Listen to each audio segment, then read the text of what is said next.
What's going on, everybody? Welcome back to another episode of the Hurt Business Podcast. My name is Ferris Shry, and today my guest, pleasure of joining me for the first time, Mr. Patrick Gilbride. Gilbride?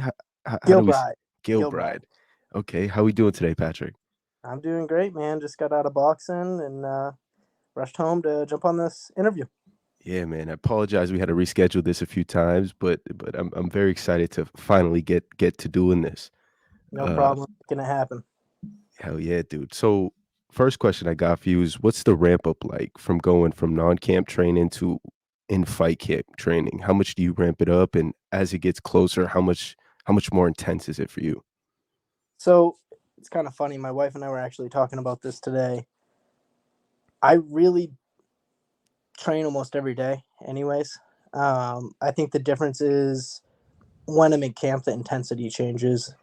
Mm, As more sparring, um, more times a day, I should say, because when I'm not in camp, I'll usually do like a session a day, session 6 days a week. But when I'm in camp, I'm doing two a day, 3 days.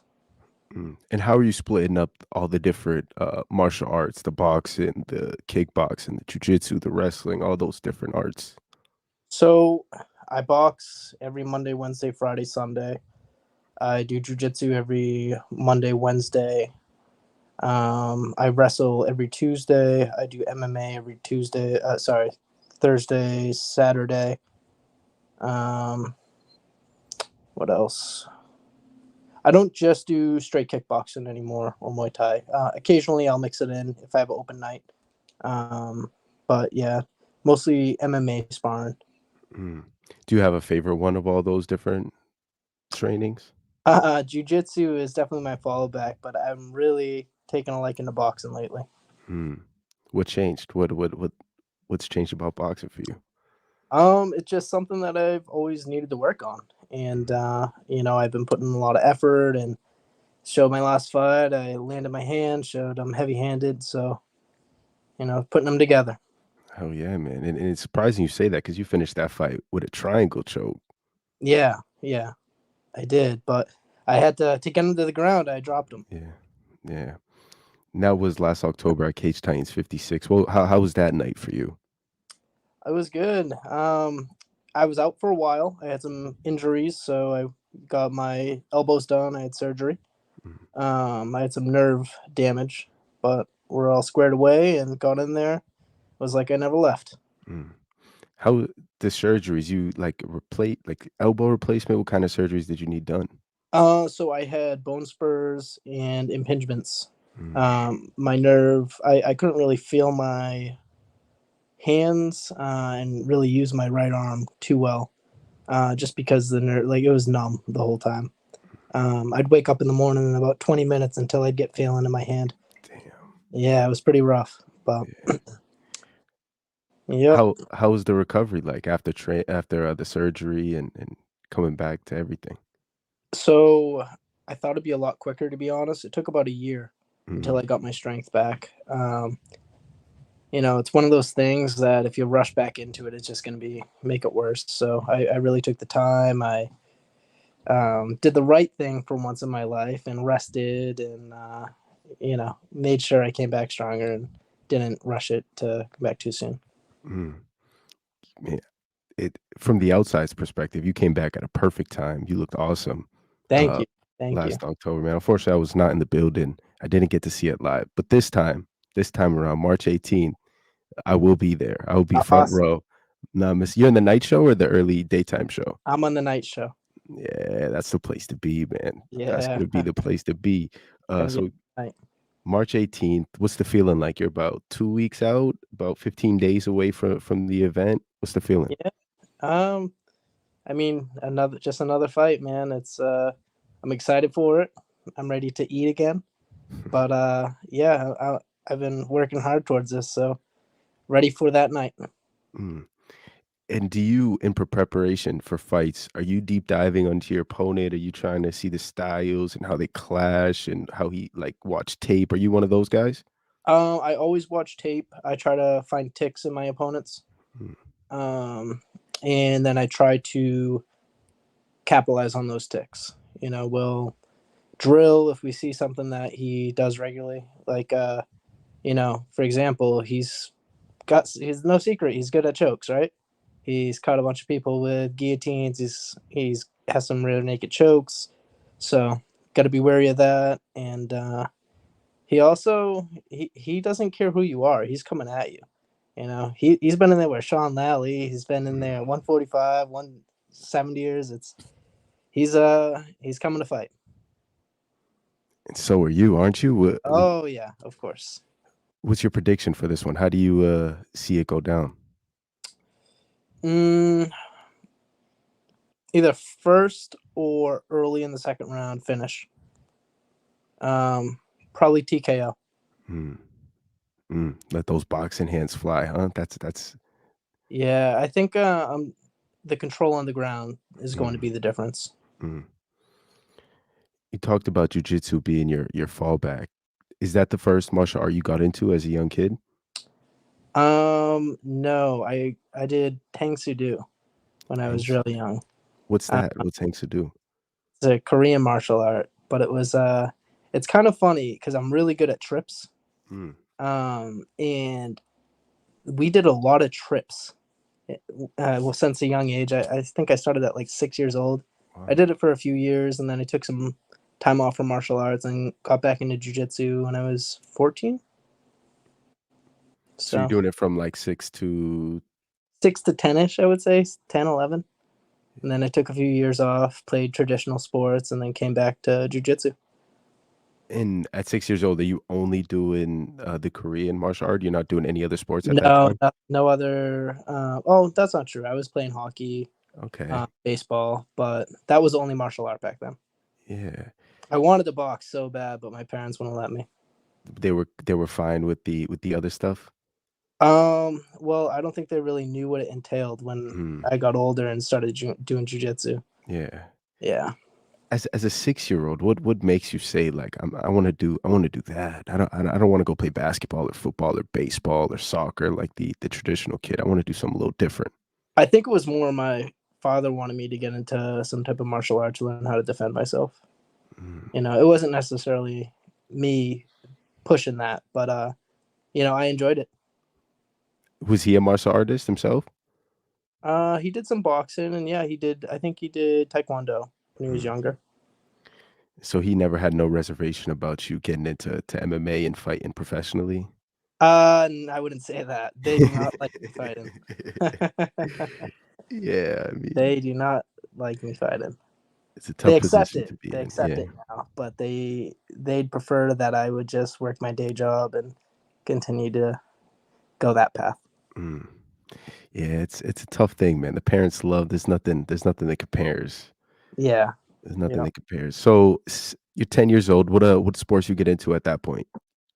What I was your played favorite? football. Baseball was my favorite. Mm, But I also played football, hockey, basketball. But everybody else, I'm pretty short, so everyone kind of outgrew me with basketball. So yeah. hockey, and baseball were my favorite though.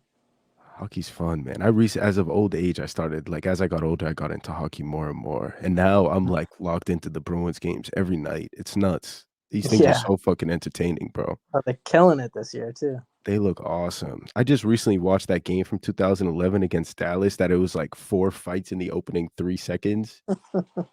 Unbelievable, man. Hockey's very interesting. It's a sweet sport. So then you get into jujitsu, Hmm. and you're just off to the races at that point. You fell in love with it? Yeah, I got humbled pretty good my first time on the mats. I had a friend that would ask me all the time to come into the gym, and he started training real young, and then he stopped asking, and another friend that went with him was like, "You gotta come, you gotta just try it out."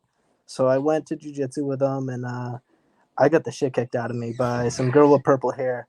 Like the whole class, she was beating up most of the guys though. I've asked Joe who this girl is many times, and he doesn't remember, but she was putting it on me enough to like drive me to be like, damn, this like works. She's throwing everyone around. Mm, I gotta get back there. And I wouldn't say I took it too serious at first. I was motivated to do it, but I also didn't drive, so it was more of when I could get dropped off there. yeah. So I would say I did about 2 to 3 times a week when I first started, and it was also young, and they didn't have like a teenage class. It was with adults, Oh so it was no. also like I wasn't good yet, Yeah. and I didn't have the man strength. But Yeah, a you couple went from years, getting beat with from the girl with purple hair to full on adults. yeah, yeah. We No used to easy do work. this thing too. It was when I was a little bit older, we would spar on Fridays, and it was like we call it Friday night fights, and it'd be pretty much like MMA rounds in the cage, all out. And I remember I'd be like 15, 16, going all out against college students, and they were wars. Mm. It was always a lot of fun. Times have And changed. Now we're a yeah. lot smarter with our training. So when you used to leave those trainings, did it give you like an extra sort of confidence? Like I'm doing this against older dudes and I'm really putting in work. Like I'm not getting my ass kicked against these college guys. Yeah, but there was nights that I did get my ass kicked Yeah. against college guys. So, but it was fun. I really enjoyed it. Mhm. What part of Massachusetts did you grow up in? I grew up in East Bridgewater. East Bridgewater. Okay, nice. Nice. And so that's where you started doing the trainings. I'm assuming the jujitsu Bridgewater, bridge. Lozon MMA. Okay. That's in Bridge. I thought it was in Raynham. Did they So it was in Bridgewater, and then we moved to Easton, and then we moved to Raynham. mm, nice. You represent a few different gyms. You're at Hard Knocks. So I am at my wife trains at Hard Knocks. Okay. I'll pop in there occasionally. I'm friendly with them still. But I train mostly out of Lozon's Trifecta, and boxing is it used to be called Big East Boxing, but now Mm, it's just he takes a few people and works with people one on one. mm. What's your favorite style of trainer? Like, what do you prefer as the athlete? Do you like the one-on-one? Do you like the big classes? Do you like the smaller, more intimate setting? I like one on one's great, but I really like when it's like myself and one other person, maybe around my weight, and the instructor, and then we just drill or spar, but they can watch and they can kind of pick apart what you need to work Mm, on. And the smaller setting's always nice, I think. yeah. And, yeah. I feel like that's a big argument these days or the big discussion. Like, some guys love this one-on-one intimate setting and some people just prefer like a huge gym, like all those ones in Florida that it's just like 40, 50 people on the mats at all times. Just all these different looks that could be thrown at you. Yeah, So, I've been to gyms like that, and I've done like the pro sparring days, and it's cool. It's like a little bit of a shock at first, like wow, there's 50 pros on the mats. But the other thing that you're not getting is the critique, mm, right? Because you might be doing something that's a bad habit, and there's not enough coaches to catch it, or maybe they're focusing on the fighters that are fighting in the main event for the UFC or on the main card or whatever, and you're just a local fighter and they're not giving you that much effort yet. mm. So it's tough because you can kind of get lost in those gyms. And I do like the more intimate setting of a coach and six guys that are all serious about getting in good training. Yeah, that makes a lot of Last night, sense. for example, we had a group of like six guys at a UFC gym, and we all just work like dogs, and we have instruction right there, and anything we need to work on after the round, they'll pull us aside and be like, "Hey, you need to check this out next round," and try to implement it, and that's what we do. Mm. I've been seeing the pictures of you guys at that UFC Boston gym. Yeah. What's it like in there, man? How hard do you guys go? It must be like a crazy atmosphere when you guys are going. No, I mean, I wouldn't call it like crazy hard that we're going. We're going at a pace where we're not going to knock each other out. Right, On occasion, I mean, sometimes, you throw a punch or a couple punches that are a little harder than they should be. I mean, we're all human, right? right. But for the most part, like, we're all pushing each other. Though I can tell you that there's no slack. Mm. What's it like seeing a guy like Joe Lozon, kinda training with him, growing up in his gym, just seeing that guy as a role model, a guy like you who jujitsu is his fallback, his foundation. What's that like?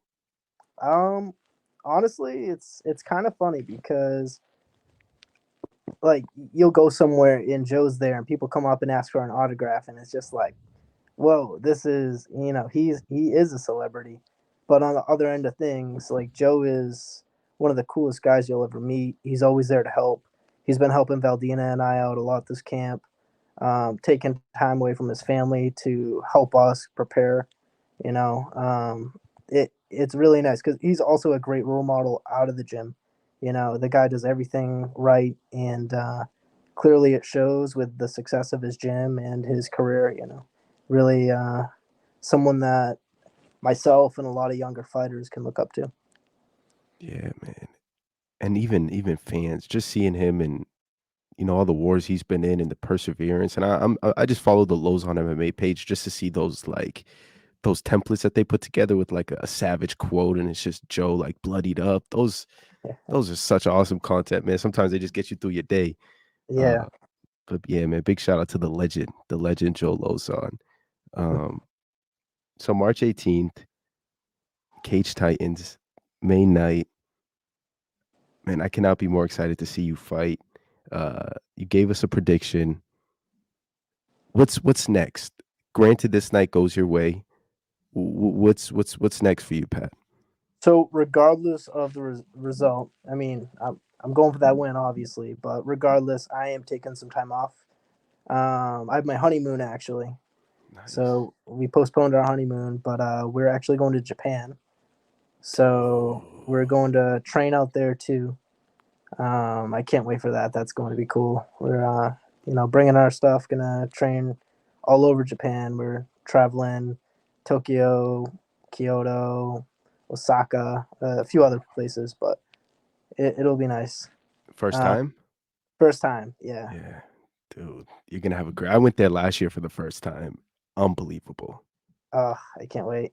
It's gonna Get blow you like expectations you have. You're excited. It's just gonna it's just gonna blow your mind, dude. How long you guys going out there for? 2 weeks. Nice, Yeah. nice. Are you guys gonna do those the Mario Kart go karts in the middle of the street? No, so actually, she mentioned that to me, but we're only staying in Tokyo for 2 days, Okay. and then we're going elsewhere. So we're going to, you know, first day probably get used to being there, try to adjust to the time change, and then probably try to train the next day, and then get ready to catch the train to the next town or city. The bullet trains? The bullet train. Yeah, that's an experience, man. The bullet Yeah. trains are awesome. They come around with the food. It's full service. Oh, can't wait for that. Yeah, dude, Japan's gonna be awesome. Before we got on air, I asked you if you've been to Thailand. Yes. I'm so intrigued in hearing your experience and what you thought of it. So we did a trip to Vietnam. So my wife's Vietnamese, and we trained out there, and then we were going to go meet her friend in Thailand. Now her friend trained at Koh Phangan, I want to say, if I'm saying it right, which is an island. So we flew into Phuket, got on another flight, went to Koh Samui, and then we had to take a boat to Koh Phangan. Mm, And it was like a small island. It was the White Moon Party was that weekend. I think they call it a full moon party. I'm not sure what it's full moon party, and so there were a lot of Australians there, and it was crazy party atmosphere. But we weren't drinking; we were just there to train. And we'd wake up, go to the gym, go get food, go back to the gym, and go eat and relax. And the next day, right back to the gym. It was nice. It was a lot of private training too, and privates out there are so cheap. It's like mm. $30, and they give you so much time. So it was cool. It wasn't like one of those big gyms where you have to join a class and you don't really get that attention. We actually, I felt like we got better going out there. Mm. When you were out there, were you guys just training Muay Thai? Was that like the only option for the one-on-ones? Yeah, strictly Muay Thai. Mm. And your experience in that, you said it made drastic improvements into your game. Yeah, because honestly, I don't know if you knew this, but I used to be a terrible striker. Like I mean, if you watch my early on fights, I wasn't comfortable on my feet. I mean, I boxed when I was younger, but not really like as much as I should have to get ready for a fight. But So Muay Thai was a bit of a shock for me, and they, really held me to the right technique, throwing kicks and everything. And Mhm, when you do something wrong, they hit you, and so you stop doing stuff wrong. mhm. I mean, that's why some of those guys are the best in the world at what they do, man. They Mm, really are. They really are great. yep. You mentioned the food. Oh, Tell me more, well, man. What was the best dish, the best cuisine? What was that like? so we weren't drinking, but I can tell you I was eating. Everywhere we went, I was getting 2 meals. Uh, they still make fun of me to this day, but um, I got so sick though the first time we went out and got food. We went to a market and I started throwing up right after, and then I had to go on a moped, Oh, and it was brutal. I had to drive that a moped. motion sickness. Yeah, and we were going to see Ah, elephants, so I was hurting. But we had some really good food out there. We had some awesome Italian food actually. interesting. Yeah, it was really good. Some couple from Italy moved out there and for the island life and opened a restaurant. That Um, it was I would kind of s funny because everybody ordered what they wanted on the menu and nobody got what they ordered, but it was so good nobody cared. So they said, "Let me take your order," but it doesn't really matter what you're saying because 'cause I'm giving you what I wanna give you. Exactly. Yep. Yeah. Yep. The chef's option is always usually the best, right? Whatever they recommend is usually the go-to. Definitely. And I wasn't that big on Thai food at the time, but now I mean we eat it pretty regularly. And I didn't explore as much as I should have when I was out in Asia. Mm, mm. I'm a massive Thai food fan, and I've never been out there, so I've only had the Massachusetts version of Thai food. Hmm. I mean, it's not that different. Yeah, I mean, there's a really good place, Anchan in Braintree. Anchan, Pretty yeah, good. that's where I go. Yeah, Oh yeah, yeah, they're yeah. really good. I would say Anchan's it's awesome. very similar. Yeah, okay, that's very interesting. Yeah, their pad thai with the chicken, oh my goodness. Yeah. Oh my goodness. Yeah, no So sponsorship, so we don't shout them out, but yeah, their yeah, food is spectacular, man, but Thai is definitely a place that is very high up on my list. yeah, What I can agree with that. what other spots have you been to that were, like, out of this world or that compare to Thailand? Um, I mean, Vietnam was cool. It was really good Mm, training. Where else did we really go? I mean, for training, we didn't really go anywhere else. I mean, the other places that we've gone, like Europe and stuff like that, were more for partying and so on. But I would say just Vietnam was really cool because we got some one-on-one training with the crew there. They had a mm. really small class, so we actually worked with him the majority of the class. Um, See you later. Have fun training. Have fun Um, training. uh, have we gone anywhere else? Like in train? Montreal, Oh, that's cool. Florida, California.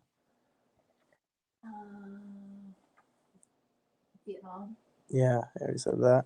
Yeah, I guess we really haven't traveled as much as I thought. Those are you've named some unbelievable places. I mean, Vietnam, not no I feel like you're the first person I've ever met that's been there and has experienced that culture. Yeah, I mean it was cool, and the gym was unbelievable.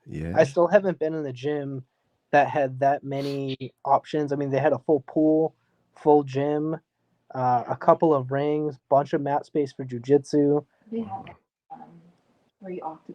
Yeah, three. It was huge. It was probably I would say 10 of Lozon MMAs. Wow. It Okay. was enormous. Yeah. And that's just like an MMA gym, right? You go there and you train whatever art. Yeah, yep. They had everything, and they had Wow. everything like sectioned off. Yeah, like a ATT, I would say. That's so cool. You would not think that Vietnam got like a scene like that. I don't is there any like popular Vietnamese fighter that I'm not thinking of at the moment? Was it when? No, was it? He was a champ of ONE FC. At the time. So your cousin trains with him, right? Yeah. So her cousin trains Sick. out in Vietnam with the guy that was the champ at the time. I don't think he's the champ anymore. Mm. Did But you and your wife meet training? No, no. We met at a bar actually, but I trained with her brother for years before even knowing that she existed. He didn't tell anybody about her. And then you guys meet at this bar and you guys hit it right off. You guys had a Yeah. main thing in common. Well, no, she didn't train. I got her to. Well, she had. She knew about training, and I kind of pushed her to do it. And yeah, so Nice, nice. And then she trained strictly at Hard Knocks? yeah, yeah. Nice. Yeah. Do you ever get mistaken for Jake Manini? No, Never? no, I never get mistaken for Jake. You guys have a slight resemblance, a slight Really? one. Yeah, a It's little probably it's bit. probably the receding hairline. Oh man. Dude, this has been awesome. I appreciate the time. Thank you for joining me. Oh, of March course. 18th, Cage Titans, the night show. Any are there tickets even still available if people want them? I have tickets. If you want some tickets, hit me up. I got a few. I'm out of mezzanine, but I got the rest. That show is gonna be one you do not want to miss. And it's going to sell out. Yeah, it's gonna be nuts. It's gonna be nuts, man. That card's unbelievable, and I'm glad they're doing it on St. Patty's Day. Shout out Cage Titans on the shirt. Uh, Again, thank you for the time. Good luck, March 18th. Bring it home, and we'll Thank you. talk soon, brother. Talk soon. See you at the event.